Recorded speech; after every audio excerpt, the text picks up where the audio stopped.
Back to clean news UP. चलिए देखते हैं उत्तर प्रदेश की 25 फटाफट बड़ी खबरों को। इससे पहले आप न्यूज को कहां से देख रहे हैं हमें कमेंट में बताना बिल्कुल ना भूलें। साथ ही हमारे फेसबुक पेज को भी फॉलो करें। फेसबुक पेज का लिंक डिस्क्रिप्शन में दिया गया है।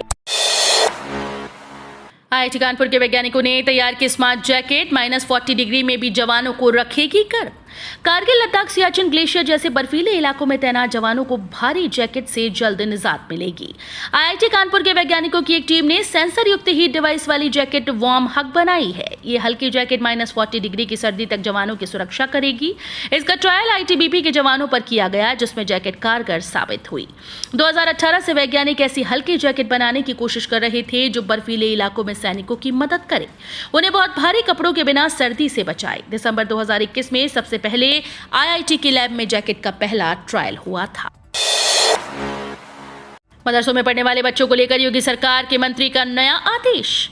यूपी के मान्यता प्राप्त व अनुदानित मदरसों में पढ़ने वालों की अब आयु सीमा तय की जाएगी। तय आयु सीमा के मानकों के अनुसार ही उन्हें दाखिला मिलेगा। पाठ्यक्रम के हिसाब से आयु सीमा तय होगी। ये जानकारी प्रदेश के अल्पसंख्यक कल्याण मंत्री धर्मपाल सिंह ने शुक्रवार को यहां प्रेस वार्ता में दी। उन्होंने कहा कि उत्तर प्रदेश मदरसा शिक्षा परिषद के पाठ्यक्रमों को किसी भाषा विश्वविद्यालय से मान्यता दिलाए जाने के प्रयास किए जा रहे हैं। इसी तरह मदरसा शिक्षा परिषद की मिनी IIT अब तभी खोली जाएगी जब उन्हें मान्यता मिल जाएगी। DLED में आवेदन की बढ़ेगी अंतिम तिथि।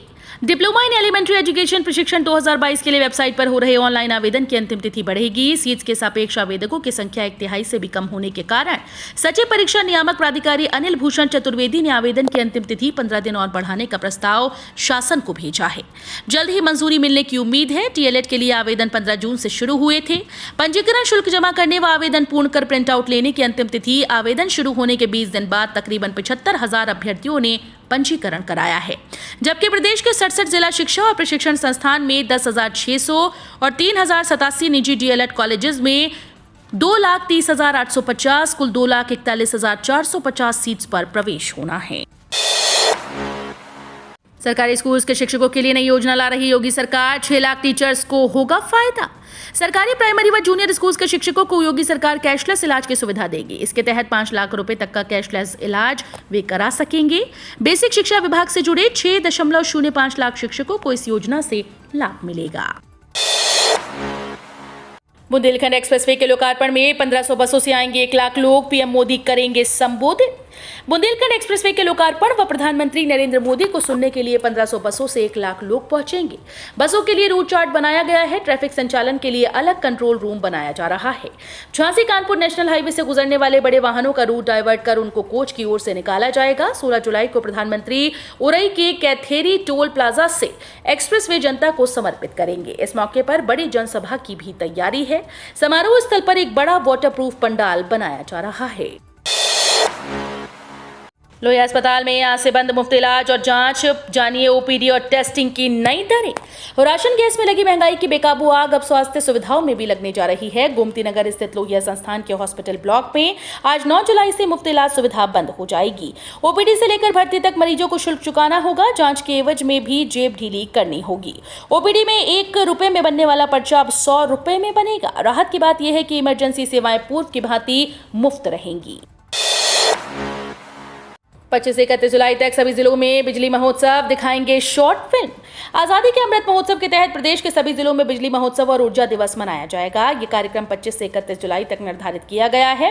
इस महोत्सव में 75 वर्ष की उपलब्धियों पर चर्चा के साथ ही अगले 25 वर्ष के रोड मैप पर भी चर्चा की जाएगी। कार्यक्रम स्थल पर कुसुम योजना, prepaid smart meter, rooftop solar योजना, उपभोक्ता अधिकार, विद्युत उत्पादन, पारेषण आदि पर नुक्कड़ नाटकों का आयोजन होगा। इन कार्यक्रमों में मंत्री, सांसद और विधायक उपस्थित रहेंगे। प्रमुख सचिव ऊर्जा और पावर कॉर्पोरेशन के चेयरमैन M देवराज ने बिजली महोत्सव के संबंध में विस्तृत दिशा निर्देश जारी किए हैं। योगी सरकार जल्द लाएगी अंतर जनपदीय स्थानांतरण नीति। वाराणसी में बोले मंत्री संदीप सिंह। बेसिक शिक्षा मंत्री संदीप सिंह ने शुक्रवार को कहा कि सरकार जल्द ही अंतर जनपदीय स्थानांतरण नीति लाएगी। इसका प्रस्ताव मुख्यमंत्री को भेज दिया गया है। शिक्षा मित्रों के लिए भी कुछ अच्छा करने का सरकार मन बना रही है। परिषदीय विद्यालयों में शिक्षकों की कमी को दूर करने के लिए समायोजन प्रक्रिया जल्द शुरू करेगी। शुक्रवार को लखनऊ जाते समय बेसिक शिक्षा मंत्री ने वाराणसी के बाबतपुर सगुनहा स्थित प्राथमिक विद्यालय का निरीक्षण करने के बाद पत्रकारों से बातचीत कर रहे थे। बालू मोरंग की कालाबाजारी पर सीएम योगी सख्त कड़ी कार्रवाई के निर्देश। मुख्यमंत्री योगी आदित्यनाथ ने कहा कि बालू, मोरंग, गिट्टी जैसे उपखनिजों का आम आदमी से सीधा जुड़ाव है। इनकी कीमतों में अनावश्यक बढ़ोतरी न हो, विभिन्न विकास परियोजनाएं भी इससे प्रभावित होती हैं। ऐसे में उपखनिजों का अभाव दिखाकर कालाबाजारी करने वालों के खिलाफ सख्त कानूनी कार्रवाई की जाए। मुख्यमंत्री ने शुक्रवार को खनन विभाग की समीक्षा बैठक में ये निर्देश दिए। मुख्यमंत्री ने कहा कि खनन कार्य से जुड़े सभी हितधारकों के लिए पारदर्शी प्रक्रिया हो, खनिजों व उपखनिजों के मूल्य हर हाल में नियंत्रण में रहे। फास्फोराइड, पोटाश, स्वर्ण धातु अयस्क, प्लेटिनियम समूह के अयस्क, लौह अयस्क, एंडालुसाइट और सिलिमाइट जैसे उर्वरक खनिज, बहुमूल्य धातु, लौह धातु और रिफैक्टरी खनिजों के संबंध में निविदा की प्रक्रिया यथाशीघ्र पूरी कर ली जाएगी। मुस्लिमों का प्रवेश रोकने की मांग पर सुनवाई 14 तक टली। प्रतिवादी पक्ष ने मांगा समय। ज्ञानवापी मामले पर शुक्रवार को वाराणसी की अदालत में सुनवाई हुई। मुस्लिमों के प्रवेश पर रोक की अर्जी पर हुई सुनवाई फिलहाल 14 जुलाई तक टल गई। परिसर को हिंदुओं को सौंपने समेत 3 बिंदुओं पर याचिका सिविल जज कोर्ट में दाखिल की गई। विश्व वैदिक सनातन संघ सहित 3 अन्य लोगों की ओर से यह अर्जी दी गई। प्रतिवादी ने अदालत में आपत्ति दर्ज करने के लिए समय मांगा। इसके बाद अदालत ने अगली सुनवाई के लिए 14 जुलाई की तिथि तय कर दी है।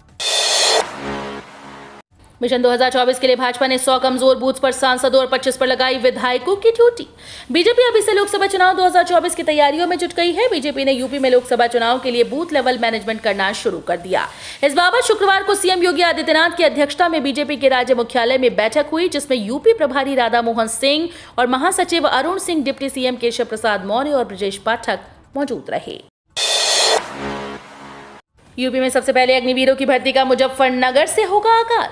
सेना में अग्निवीरों की भर्ती प्रक्रिया देश भर के एआरओ के साथ सेना भर्ती बोर्ड मेरठ ने प्रारंभ कर दी। वेस्ट यूपी में अग्निवीरों की पहली भर्ती रैली मुजफ्फरनगर में प्रस्तावित की गई, जो 20 सितंबर से 10 अक्टूबर के बीच होगी। वेस्ट यूपी की इस भर्ती प्रक्रिया में मेरठ समेत मेरठ, सहारनपुर, मुरादाबाद मंडल के 12 जिलों के आवेदक भाग ले सकते हैं। मंगलवार से ऑनलाइन आवेदन की प्रक्रिया प्रारंभ हो गई। सेना भर्ती का आदेश जारी होने के बाद अब देश भर के सेना भर्ती बोर्ड के स्तर से भर्ती प्रक्रिया प्रारंभ हो रही है। सेना भर्ती बोर्ड मेरठ ने भी इसकी आधिकारिक सूचना joinindianarmy.nic.in पर जारी कर दी। सरसों तेल की कीमत तेजी से हुई धड़ाम। 1 लीटर की खरीदारी पर मिल रहा रिकॉर्ड तोड़ फायदा। भारतीय खुदरा बाजारों में सरसों के तेल के दामों में गिरावट देखने को मिल रही है। इससे ग्राहकों में काफी खुशी देखने को मिल रही है। अगर आप सरसों तेल खरीदना चाहते हैं तो फिर अब देर करने की जरूरत नहीं। सरसों तेल की कीमत 164 रुपए प्रति लीटर देखने को मिल रही है। तेल की उच्चतम कीमत 210 रुपए प्रति लीटर दर्ज की जा रही है। उत्तर प्रदेश के लखीमपुर खीरी में सरसों तेल की कीमत 180 रुपए प्रति लीटर देखने को मिल रही है। सहारनपुर में सरसों तेल का भाव 166 रुपए प्रति लीटर चल रहा है। इन लोगों को सिर्फ 1 रुपए में मिलेगा घर।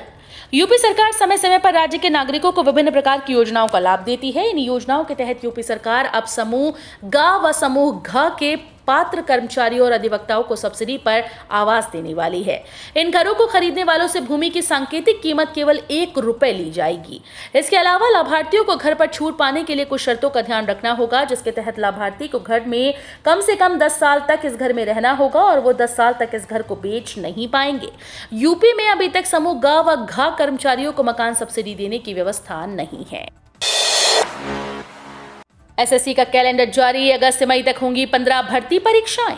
कर्मचारी चयन आयोग इस साल अगस्त से लेकर अगले साल मई तक 15 भर्ती परीक्षाएं आयोजित करेगा। इसमें से सर्वाधिक 4 भर्ती परीक्षाएं अक्टूबर में होंगी। आयोग ने अभ्यर्थियों की सहूलियत को ध्यान में रखते हुए 2022-23 में होने वाली भर्ती परीक्षाओं का कैलेंडर जारी किया। कैलेंडर में भर्ती के लिए आवेदन से लेकर परीक्षा के संभावित माह की जानकारी दी गई। दोनों भर्तियों के लिए 29 जुलाई तक आवेदन लिए जाएंगे। दोनों की परीक्षा अक्टूबर में होगी। दिल्ली पुलिस में हेड कांस्टेबल मिनिस्ट्रियल के लिए आवेदन की प्रक्रिया पूरी हो चुकी है। उम्मीदवारों के लिए बड़ी खबर। 15 से 17 हजार पदों पर होनी है भर्ती। अटक सकती है 11 परीक्षाएं।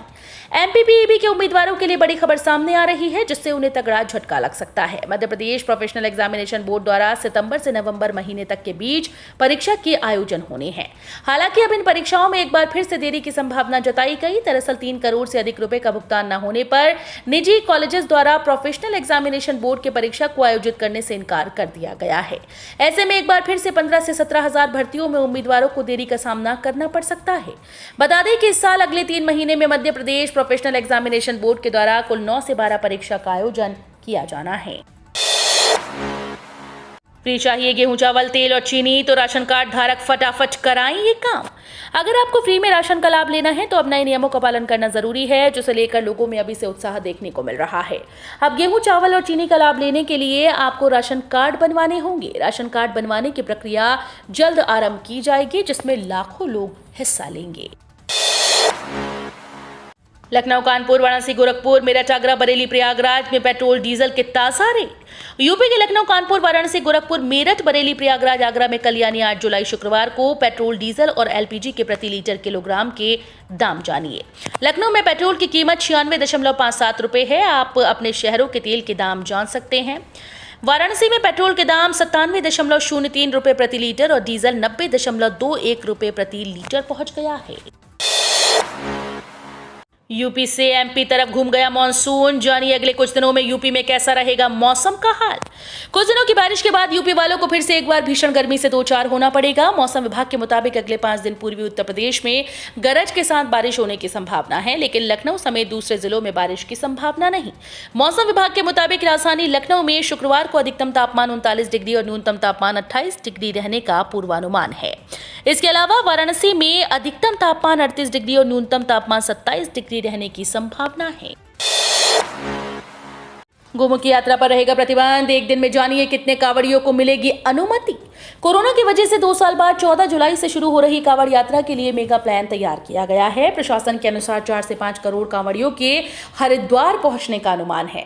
ये तादाद अब तक की सर्वाधिक है। कांवड़ यात्रा को लेकर कड़े सुरक्षा प्रबंध किए गए। ड्रोन से निगरानी होगी। इस बार एक दिन में केवल 150 कांवड़ियों को गोमुख जाने की अनुमति रहेगी।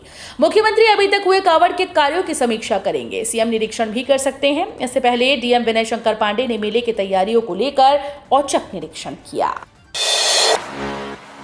यूपी में केवाईसी और सोशल ऑडिट बिना नहीं मिलेगा पीएम किसान सम्मान निधि योजना का पैसा।